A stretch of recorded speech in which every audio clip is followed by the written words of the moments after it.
Greetings all. Welcome to the third unit of Gardening 101. Today, I would like to speak about microclimates. That is ordinarily considered a little bit of an advanced topic over the basic gardening, but I'll tell you what, you get a handle on microclimate, you can do wonders with them. I have here with me these two blowhards, Tangerine Rump and Spootin over there. You can basically blame almost everything that is wrong on these two blowhards. Okay, now one of my favorite folk singers, Utah Phillips. He's passed. Now he's gone, but yeah, he was quite a comedian too. On top of it, and I know that. Utah he used to claim that he blamed everything that went wrong in life on the French and on chickens. Well, yeah, chickens, I agree, but otherwise, no, it's these two clowns over here. They're the ones. I'm blaming it on them. Anywho, so welcome back. Today, I want to talk about how to find various different types of climates within your own backyard. That's right. So generally speaking, we have, wherever you live, the overall climate. Chicago's got its Lake Michigan, Windy City climate, and you get Florida has a nearly tropical climate, and so on. Now, these are the prevailing climates. Here in Hawaii, I have a tropical climate. But it is possible to modify the overall climate in a small scale. They're called microclimates. So, best example here, south wall of your house, for instance. Now, this is the warmest side of your building. If you live in a frosty environment, it will be the first place that thaws out in spring. It'll be the first place that the winter snow leaves. The reflected light and heat from the house wall will do this. The sun, generally in the northern hemisphere, tracks along through the southern part of the sky. Now, let's see. I think it was on the 17th.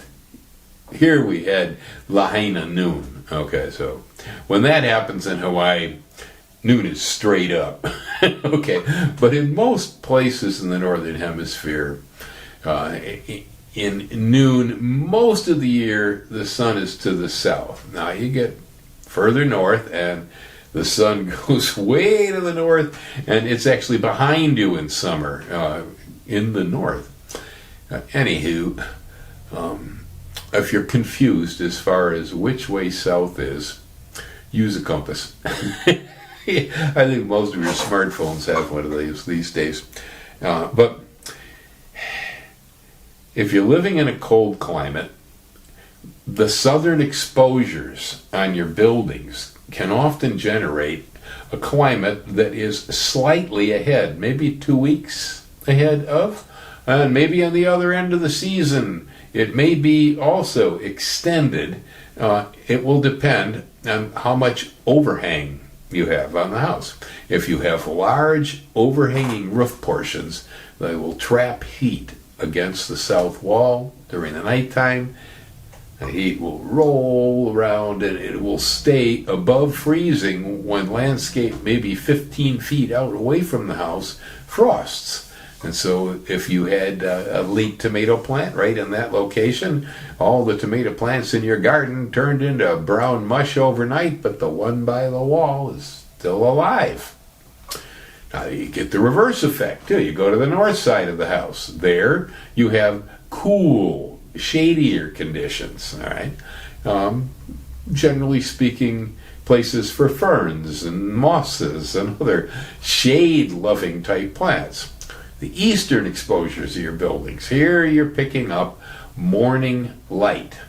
And again, if you get up at dawn, like I do, and you want to know which way south is, well, if you see the sun rising, take your left finger and point it at it, okay? And if you got your left hand stretched out towards the sun, your nose will be pointing south. Okay, that's kind of how it works. So the eastern exposures on our buildings get the warmth of the morning, and that can be valuable. There are plants like azalea, rhododendrons, Japanese maples, and so on, that really do like to have some good strong light early in the morning when the air is cool. But if they were on the western wall, in the summertime, the heat builds up on the west wall. That's the hottest wall of the house ordinarily, because the sun tracks around through the day, and that is the latest part of the day. And so the western wall may be a good place to grow cacti and succulents and other plants that really like a lot of warmth and heat. An example on microclimates here at my own house. Out on the front porch on the lanai, we're facing the ocean. Okay, so it's a good 2,500 miles from my favorite chair to Mazatlan, Mexico. All right. Well, because of that, the breezes come straight in. I'm 20 miles off the shore, and that Pacific air just moves right in over here. And so we get in the shade of the porch, I get a almost San Francisco-like effect. Yeah, it's cooler on my front lanai than it is anywhere else around my buildings. Now, on the western side, I had an extra patio door put into my bedroom, which faces west, so that in the wintertime, I can close that thing while the sun is still up, and sunlight will stream into my bedroom late in the day and warm it up. So when I go to bed at night, the bedroom is nice and toasty without having to use a heater. The nursery, my nursery, is on the western side of the house. That is the warmest part of the entire 2 acres. The spot that has the trade winds blocked on the west side over here, the sun builds up in there. The wind from the ocean does not hit it. It goes over the top of the house.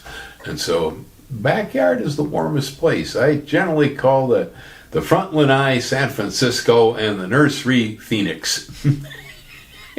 It's very, very much difference from one side of the building to the other here. Yeah, sometimes when your climates are really, really, really extreme, it's maybe hard to find the microclimates. But I know, say in California, for instance, now. In California, if you have an overhanging eave on the south wall of your house, tropicals will grow in the Bay Area. It's not a tropical climate, but that site will probably, support them. I grew bananas and a few other tropical plants in the shelter of my avocados. Now, they were Mexican avocados, so that's a subtropical tree, very well suited to culture in the Bay Area. But the banana, maybe not so much so. It's really quite tropical. It freezes easily. But the right varieties, when they were planted into the sunny side of the avocado tree, they would grow quite well, and I would harvest bananas. The shelter from the evergreen tree would keep quite a few things from freezing during the wintertime. I just had a comment from a person viewer in New Mexico at 7,000 feet, where he's creating microclimates for his sun-loving vegetables in New Mexico in a desert climate at 7,000 feet by using shelter from his apple trees. The apple trees will give a little dappled shade to other crops that otherwise at 7,000 feet might get too much radiation. Generally speaking, your garden vegetables are sun-loving, but there are extremes, okay? 7,000 feet, that's an extreme. The sun was starting to go down on me. I had to change the lighting. So while I lived in Wisconsin, I had a great big old time dairy barn with a haymow. This barn had been built on a fieldstone foundation. Out to the south side of the barn had been an area where livestock had loafed and so on over the years, and so the soil conditions on the south side of the barn were pretty well manured, and so the soil was pretty fertile. That was pretty much about a 90-day growing season there. That's a real short summer in northern Wisconsin. But the south side of the barn wall had stones that would warm up during the spring. And snow, frost, and everything would come out of that area earlier than it came out anywhere else on the property. And so I would take storm windows and I'd line them up along the stone wall, leaning up against the barn wall over there, and I'd start tender plants underneath those storm windows, sometimes a month ahead of the actual growing season. And then coming out from there, as the snow came out and the frost came out of the soil, I would start to plant seeds. Radishes, lettuce, spinach, peas, things that tolerate cool weather and will take a little bit of frost. Now I used to call it the April Fool garden. Yeah, if the snow came out in front of the barn, April Fool's Day, 1st of April, I'd be out there planting. And I recall one time on the 15th of April, we got a good snowstorm. And so all my seed was in the ground and covered with, about 4 or 5 inches of snow. And I was talking to one of the old farmers about it that I worked for. I was driving truck for his implement dealership at the time, he said, "Oh no, that's the best thing that can ever happen to those seeds." He says, "If you get a snow on an early sowing oat, when you put oats out in the field and the snow hits it, it says it insulates the ground, it keeps moisture right near the seeds, and snow has trapped in it bubbles of nitrogen, nitrous oxide mostly, which is absorbable into the plant tissue. And when the snow melts off an early sown oat field, you usually see a perfect stand of beautifully green little oats." Well, that's just exactly what happened with my vegetables. Snow melted off, I had perfect little rows. They'd been insulated under the snow there. And actually, I guess you could say the snow had created a microclimate, because the soil was thawed out under the snow. Anyhow, this is another example, you see. And you can create microclimates artificially. We do them here by using poly on hoop houses, make drier sites for plants that don't like so much rain in Puna. We use shade cloth for things like orchids that don't like so much sunlight. And so again, it's a microclimate being created when you do that.